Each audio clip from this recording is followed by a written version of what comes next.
Hayo yamesemwa na mkurugenzi wa halmashauri ya wilaya ya Mbarali Raymond Mweli mara baada ya kukabidhi vishikwambi 50 kwa maafisa mifugo wa wilaya hiyo. Amesema vifaa hivyo vitasaidia katika kuhifadhi kumbukumbu, kurahisisha utambuzi wa maeneo ya wakulima na wafugaji na kuongeza usimamizi sahihi wa shughuli za mifugo. Mweli amewataka maafisa hao kuendelea kusimamia zoezi la utambuzi wa mifugo kwa weledi na bidii zaidi ili kuhakikisha wilaya inapata matokeo chanya ndani ya kipindi kifupi.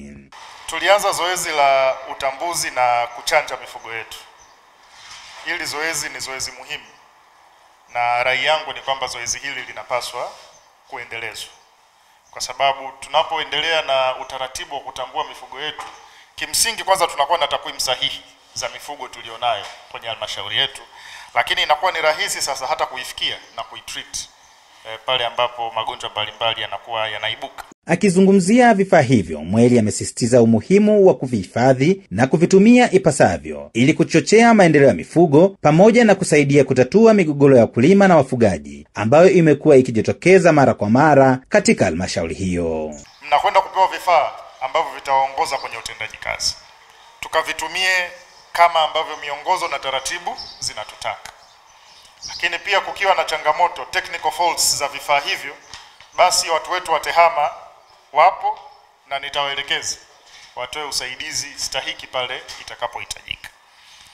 Jukumu langu litakuwa ni kuvizindua vifaa hivi, lakini ninaamini baada ya kuvizindua na nyinyi kuanza kuvitumia tutapata matokeo tarajiwa. Kwa upande wake, daktari wa mifugo wa halmashauri ya Mbarali Dr. Nasib Nyagawa ameeleza namna utekelezaji wa mfumo huo mpya utakavyosaidia kuongeza tija, kuboresha utambuzi wa mifugo na kuleta manufaa kwa jamii pamoja na taifa kwa ujumla. Kwa ng'ombe, kwa maana ya homa ya mapafu ya ng'ombe, tulipokea dozi 190,000 na makadirio ilikuwa ni dozi 190,000 na tulipokea hizo 190,000.